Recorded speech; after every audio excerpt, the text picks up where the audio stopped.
आज हम बात करेंगे प्रेमचंद के उपन्यास गबन के बारे में। यह प्रेमचंद का एक बेहद महत्वपूर्ण उपन्यास है।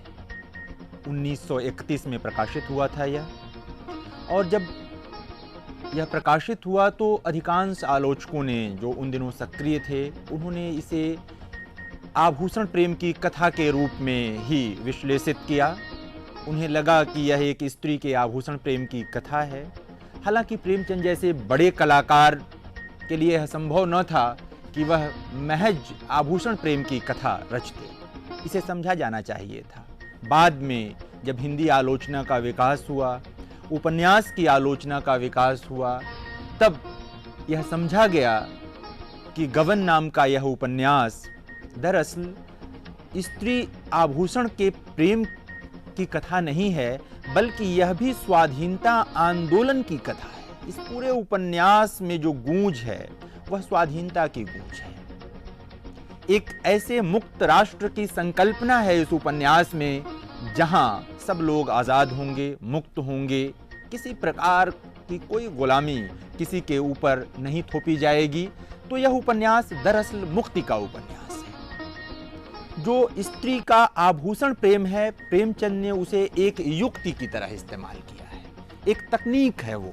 यानी कि उपन्यास आरंभ किया है, एक बच्ची है जिसे बचपन से आभूषण का प्रेम है, वो आभूषण के प्रति आकर्षित है।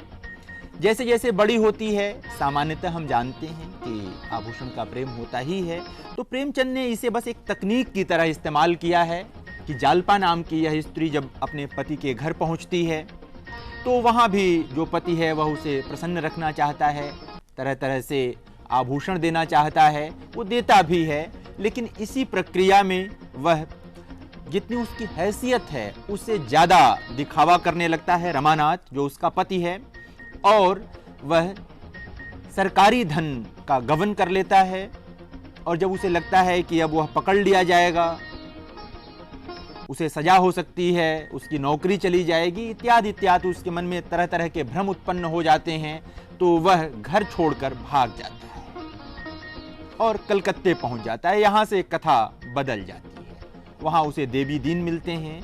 देवी दीन, जिनके दो बेटे दोनों स्वदेशी आंदोलन के लिए स्वाहा हो चुके हैं, दोनों शहीद हो चुके हैं दोनों। उस देवी दीन से मिलने के बाद रमानाथ का पूरा तरह से कहते हैं जिसे कायाकल्प हो जाना, पूरा व्यक्तित्व ही बदल जाता है उसका। इसी कलकत्ते के प्रसंग में प्रेमचंद ले आते हैं जो उन दिनों का बेहद महत्वपूर्ण प्रसंग था। अब इतिहास की बात है, मेरठ षड्यंत्र जिसे कहते हैं हम लोग। अंग्रेजों ने बहुत सारे क्रांतिकारियों को झूठे मुकदमों में फंसा रखा था और उन पर तरह तरह के गलत आरोप साबित किए जा रहे थे और झूठी गवाहियां भी ली जा रही थी। रमानाथ को भी इस उपन्यास में प्रेमचंद ने चित्रित किया है कि अंग्रेज जो हैं झूठी गवाही के लिए तैयार कर लेते हैं और फिर जालपा वहां पहुंचती है और उसे बचाती है। इसी प्रसंग में जोहरा से मुलाकात होती है।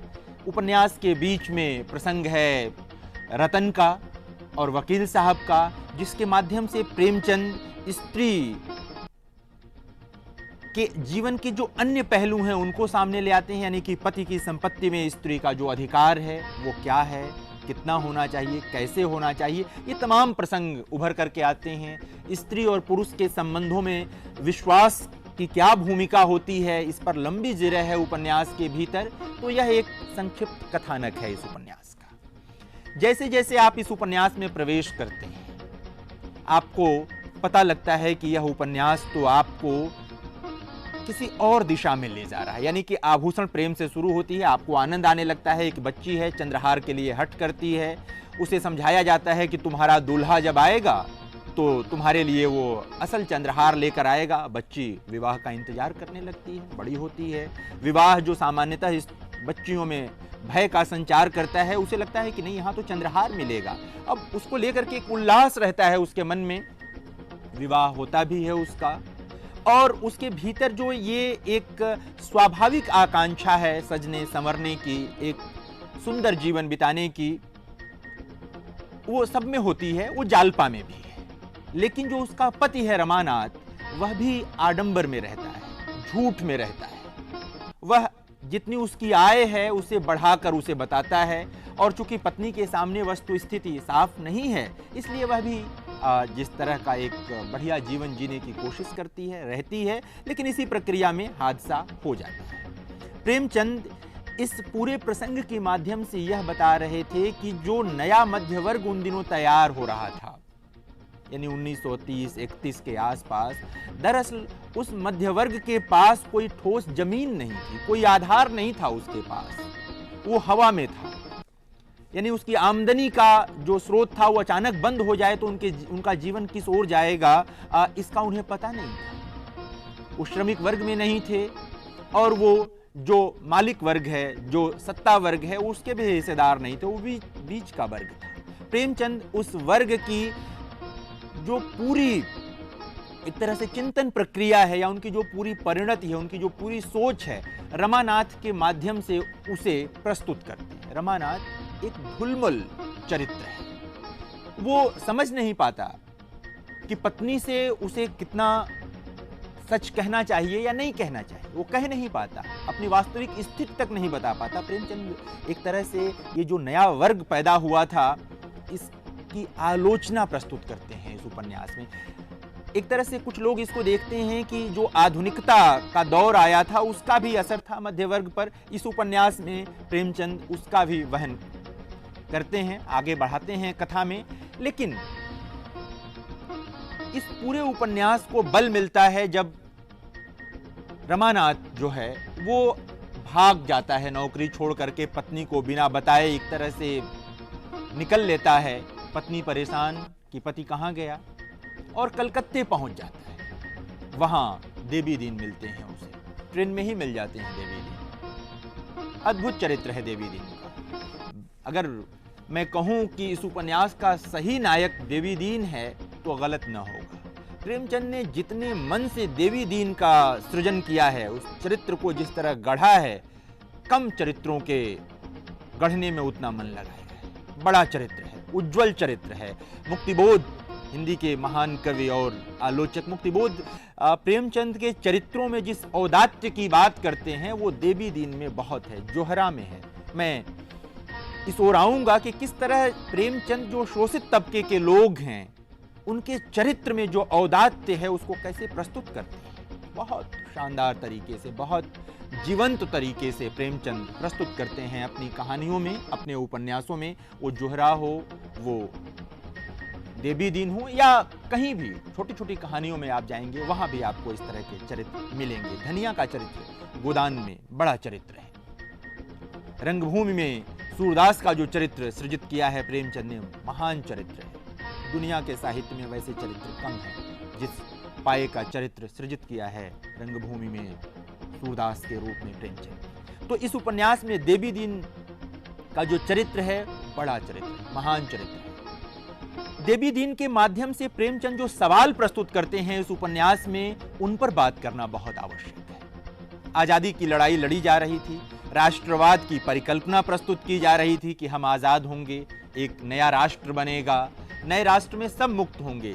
लेकिन देवी दीन जो श्रमिक वर्ग से आता है, जो सर्वहारा वर्ग से आता है, इस समाज के सबसे जो शोषित तबके के लोग हैं उनके बीच से आता है, वो सवाल खड़ा करता है।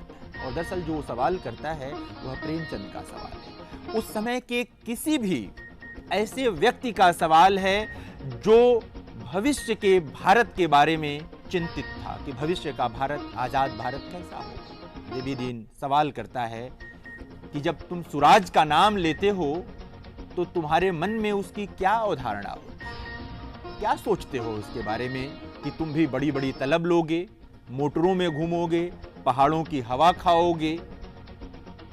आखिर जो स्वराज मिलेगा, तो इस सवाल के पीछे प्रेमचंद का वही सवाल है कि आखिर मजदूरों के बारे में उसमें क्या होगा, किसानों के बारे में क्या होगा, जो स्त्रियां सदियों से शोषित हैं उनके बारे में क्या होगा। ये तमाम सवाल देवी दीन के सवाल के पीछे आते हैं। वहां पर जो रमानाथ है, चूंकि मध्य वर्ग से गया व्यक्ति है, उसे लगता है कि देवी दीन कुछ ज्यादा कह रहे हैं, तो एक तरह से सुरक्षात्मक स्थिति में आता है कि नहीं, ऐसा नहीं होगा।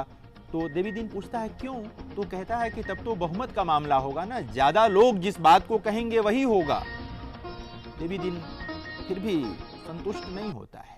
कहता है कि मैं चाहूँगा कि मुझे कुछ और उम्र मिले ताकि मैं देखूं कि क्या होगा, और कहता है कि मैं चाहूँगा कि जो विदेशी चीज़ें आएंगी उन पर दोगुना और जो मोटर गाड़ियाँ आएंगी उन पर चौगुना टैक्स लगे। एक आम आदमी जिसे लगता है कि देश को कैसे बनना चाहिए, देश कैसे विकसित होगा, वो संदेह करता है। उन्हीं दिनों सरदार भगत सिंह ये सवाल कर चुके थे कि यदि किसी विदेशी की जगह कोई देशी शासक हो जाता है तो इससे इस देश के किसानों की स्थिति में क्या परिवर्तन आएगा, मजदूरों की स्थिति में क्या परिवर्तन आएगा। दरअसल ये लोग एक ठोस मसौदा चाहते, एक ऐसी व्यवस्था चाहते थे जिसमें यह तय हो सके कि आजाद भारत किसानों का होगा, आजाद भारत शोषित तबके के लोगों का होगा, उनका नहीं होगा। जो गुलाम भारत में भी राजे रजवाड़े थे, सत्ता के करीब थे, आराम फरमा रहे थे, अमीर थे, उनका आजाद भारत सिर्फ उनका नहीं होना चाहिए। उनका भी हो, लेकिन सबसे ज्यादा उनका जो सदियों से गुलामी झेल रहे थे। अंग्रेज आए थे तब भी और अंग्रेजों के आने से पहले से भी, जब राज्य रजवाड़े हुआ करते थे सिर्फ, तब भी। तो प्रेमचंद का यह उपन्यास बड़े सवाल लेकर के उपस्थित होता है। देवी दिन के सवाल मामूली सवाल नहीं। देवी दिन जो संदेह कर रहा था उस समय 1931 में, 30 में, आज 1931 को बीते कितने दिन बीत गए। आज जब 70 साल के आसपास का समय बीत चुका है, बल्कि 80 साल के आसपास का समय बीतने को है, हम देख रहे हैं कि किस तरह वैश्वीकरण हो रहा है। जो आज़ाद पूंजी है वो देश में आ चुकी है और आज गरीबों के बारे में सोचने वाला कोई नहीं।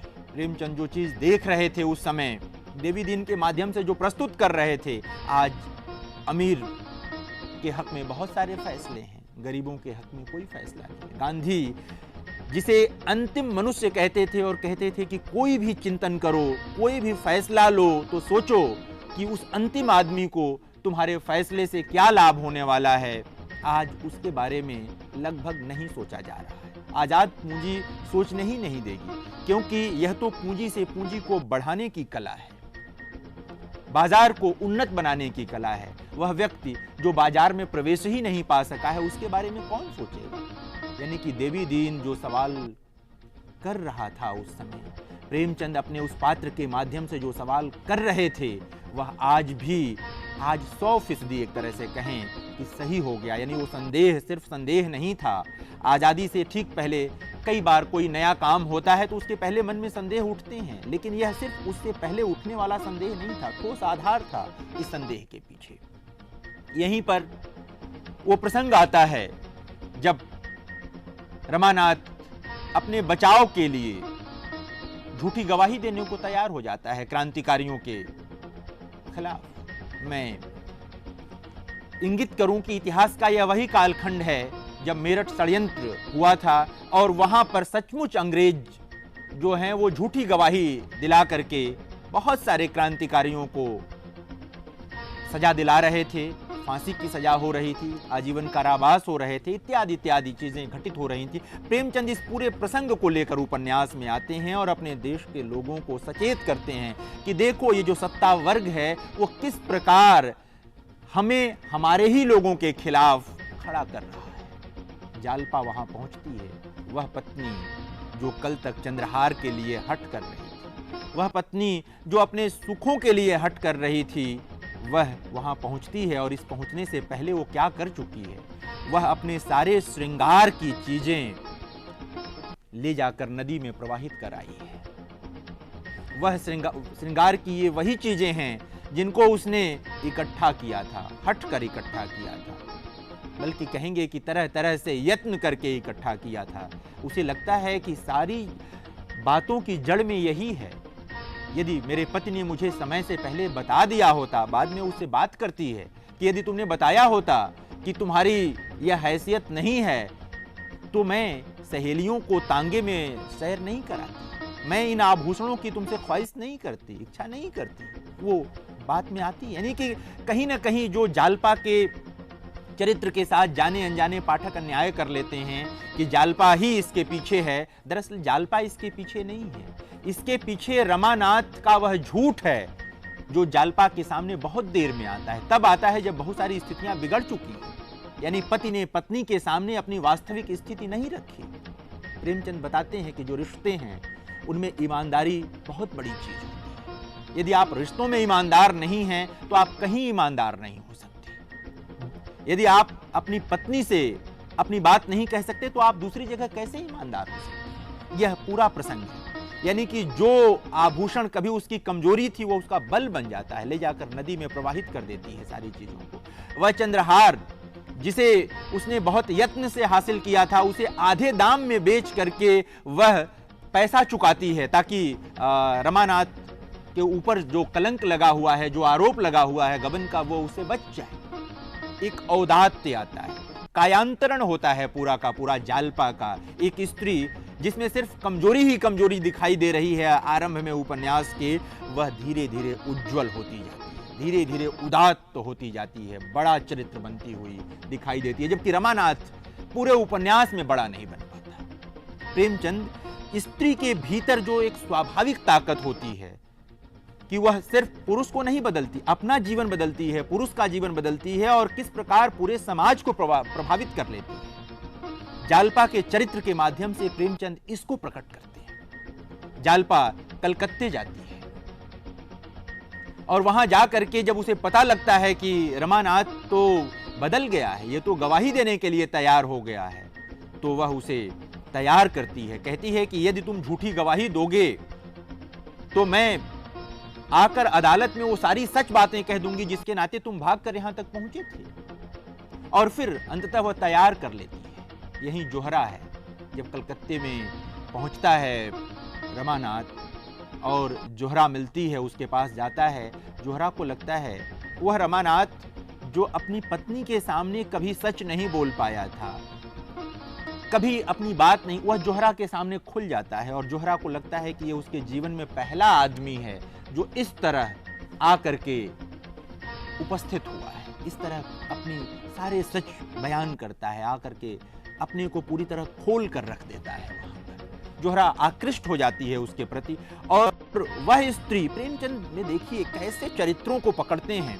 और मैं प्रसंग बस बताऊं कि जिन्हें समाज बाजारू स्त्रियां कहता रहा है, तवायफ और तमाम शब्द, प्रेमचंद ने इनको बहुत स्नेह दिया है। प्रेमचंद ने उन कारणों की पड़ताल की है कि कैसे स्त्रियां इस बाजार में पहुंचती हैं और वहां पहुंच करके भी उनके भीतर का औदात्य नहीं समाप्त होता। जोहरा में जो औदात्य है आप आगे देखें कि कैसे आता है। वह रमानाथ को तो तैयार करती ही है, वो उसकी बड़ी भूमिका है जालपा के साथ साथ रमानाथ को इस बात के लिए तैयार करने में कि वह झूठी गवाही न दे, अंग्रेजों के पक्ष में गवाही न दे, क्रांतिकारियों के पक्ष में गवाही दे। जोहरा आती है सामने और जब दोनों जा रहे होते हैं और नदी में किसी तीसरे को बचाने की बात आती है तो जोहरा कूद पड़ती है उसे बचाने के लिए। जालपा खड़ी रह जाती है। मध्य वर्ग का जो एक संकट है, वह संकट जालपा के साथ वहां है कि क्यों हम इसमें पड़ें, कोई डूब रहा है तो डूब जाए, तैरना नहीं आता, तैरना जोहरा को भी नहीं आता है, वह डूब जाती है। लेकिन यह औदात्य कि कोई डूब रहा है तो तत्क्षण हम खड़े नहीं रह सकते घाट पर, वह छलांग लगा देती है और एक महान अंत उसके चरित्र का दिखाया है प्रेमचंद ने कि कैसे जो स्त्री बाजार में थी, जिसके बारे में यह माना जाता था कि जो दूसरों का घर तोड़ती हैं, जो दूसरों को लूट लेती हैं, वह जालपा का घर बसा देती है। वह तमाम क्रांतिकारियों के पक्ष में तैयार करती है रमानाथ को। ये बड़ा चरित्र सृजित किया जोहरा के रूप में प्रेमचंद ने। बड़ा और बहुत बड़ा चरित्र है जोहरा का। पीछे थोड़ा सा आते हैं, एक दो महत्वपूर्ण चरित्र और हैं इस उपन्यास में, रतन और वकील साहब। वकील साहब बड़ी उम्र के हैं, रतन कम उम्र की। और वहां रतन के माध्यम से प्रेमचंद पति की संपत्ति में स्त्री के अधिकार का बड़ा प्रश्न खड़ा करते हैं। और मित्रों, यह भारतीय साहित्य में पहला उपन्यास है जो पति की संपत्ति में स्त्री के अधिकार की बात करता है। यानी तब तक पति की संपत्ति में स्त्री का कोई अधिकार नहीं होता था। अचानक अगर पति की मृत्यु हो जाए तो पत्नी आश्रित हो जाती थी संयुक्त परिवार के लोगों पर, पति की संपत्ति का कोई हिस्सा उसका अपना नहीं होता। रतन जो वकील साहब के जीवित रहते शक्तिशाली है, उसके भतीजे उसके आगे पीछे होते रहते हैं। वकील साहब के भतीजे जो रिश्ते में उसके भी भतीजे हुए, अचानक जब वकील साहब की मौत होती है तो यही भतीजे कहते हैं कि आपका तो अब इस पर कुछ अधिकार नहीं रह गया, कोई अधिकार नहीं है इस संपत्ति पर, अब आप हम पर आश्रित हैं। तो रतन कहती है कि जिस पर मेरा अधिकार नहीं रहा मैं उसका कुछ नहीं लूंगी, और बड़े सवाल खड़ा करती है कि किस पापी ने यह कानून बनाया कि जो पत्नी पति के जीवन में उसकी सब कुछ है, पति के मरते ही पति का कुछ भी उसका नहीं रह जाता, कोई संपत्ति उसकी नहीं रह जाती, वह उसी घर में आश्रित हो जाती है। वह क्रोध में कहती है कि मैं तमाम स्त्रियों से कहना चाहती हूं कि जब तक यह कानून न बन जाए कि इस संपत्ति में पत्नी को अधिकार मिले पति की, तब तक तमाम स्त्रियों को संयुक्त परिवार में विवाह नहीं करना चाहिए। ये क्रोध में निकला हुआ बयान है। वो परिवार को तोड़ने की बात नहीं करती, बल्कि हक की बात करती है। प्रेमचंद रतन के माध्यम से जो तत्कालीन समाज था उसमें जो स्त्री की स्थिति थी उसको व्याख्यायित करते हैं, और एक बहुत बड़ा कदम था। उन्हीं दिनों स्त्री अधिकारों के बिल पास हो रहे थे संसद में। प्रेमचंद उसको कथा में लेकर आते हैं और बहुत प्रभावपूर्ण ढंग से उसे उपस्थित करते हैं अपने इस उपन्यास में, और कई कहानियों में भी उन्होंने उपस्थित किया है। इसके साथ साथ यह इंगित करना भी आवश्यक है कि यह जो बेमेल विवाह का मामला है वह सिर्फ रतन और वकील साहब का मामला नहीं है। प्रेमचंद इस एक बात से बहुत दुखी थी कि हमारे समाज में छोटी छोटी बच्चियों का विवाह पिता की उम्र के लोगों से हो जाता है। निर्मला नामक पूरा उपन्यास ही लिखा उन्होंने इस विषय पर। यहाँ पर चित्रित किया रतन और वकील साहब का। गोदान जो उनके जीवन की अंतिम कृति है और महानतम कृति है, उसमें भी होरी की जो बेटी है रूपा, उसकी बेमेल शादी का जिक्र है। यानी प्रेमचंद जब भी मौका मिलता है, जहां भी मौका मिलता है, स्त्री के जीवन में कैसे सुख आए, स्त्री के जीवन में कैसे व्यवस्था हो बेहतर, इसकी लगातार कोशिश करते हैं, लगातार इस बारे में अपनी कलम चलाते हैं। प्रेमचंद ने जो तमाम निबंध लिखे हैं, कम से कम 50 निबंध हैं ऐसे उनके, जिसमें उन्होंने स्त्री मुक्ति पर लेखनी चलाई है और तमाम ऐसी बातें जिरह की हैं कि स्त्रियों को क्यों पढ़ाना चाहिए। इस उपन्यास में वकील साहब बात करते हैं, बहुत महत्वपूर्ण बात है। वो कहते हैं कि जिस इस देश में स्त्री जितनी स्वाधीन होती है वह उतना महान देश होता है, और जिस देश में स्त्री को जितना गुलाम बनाकर रखा जाता है वह देश उतना ही पिछड़ा हुआ होता है। ये बड़ी बात है। यानी कि जो समाज अपनी स्त्री को इज्जत नहीं, यानी कि किसी समाज में यदि स्त्रियों को दबाकर घर में रखा जा रहा है, पर्दे में रखा जा रहा है, तमाम, इसका मतलब कि वहां समाज में असुरक्षा की भावना बहुत अधिक है, स्त्री के प्रति अत्याचार होने की उम्मीद भी बहुत है। वकील साहब कहते हैं कि यदि स्वाधीनता की बात नहीं आ पाएगी तो कोई बात पूरी नहीं हो सकती। यानी कि यह जो गबन नाम का महान उपन्यास है मुंशी प्रेमचंद का, यह सिर्फ स्त्री के आभूषण प्रेम की बात नहीं करता, बल्कि एक युक्ति की तरह आभूषण प्रेम से शुरू होकर के बृहत्तर मुक्ति की बात करता है, जिसमें देश की आज़ादी है, यानी देश की मुक्ति है, जिसमें श्रमिकों की मुक्ति की बात है, जिसमें स्त्री की मुक्ति की बात है। यानी कि मुक्ति के कई प्रसंग, कई स्तर इस उपन्यास में शामिल हुए हैं, और आज जब पुनः इस उपन्यास को पढ़ा जाए तो ये तमाम प्रसंग जरूर सामने रहना चाहिए, और यह भी कि देवी दिन खटिक के मन में जो संदेह था वह आज सत्य साबित हुआ है, तो कैसे उसको गलत साबित किया जाए, यानी कि इस देश के अंतिम लोगों के बारे में कैसे बेहतर सोचा जाए, कैसे उनके जीवन को उज्जवल बनाया जाए, यह उपन्यास इस बारे में सोचने की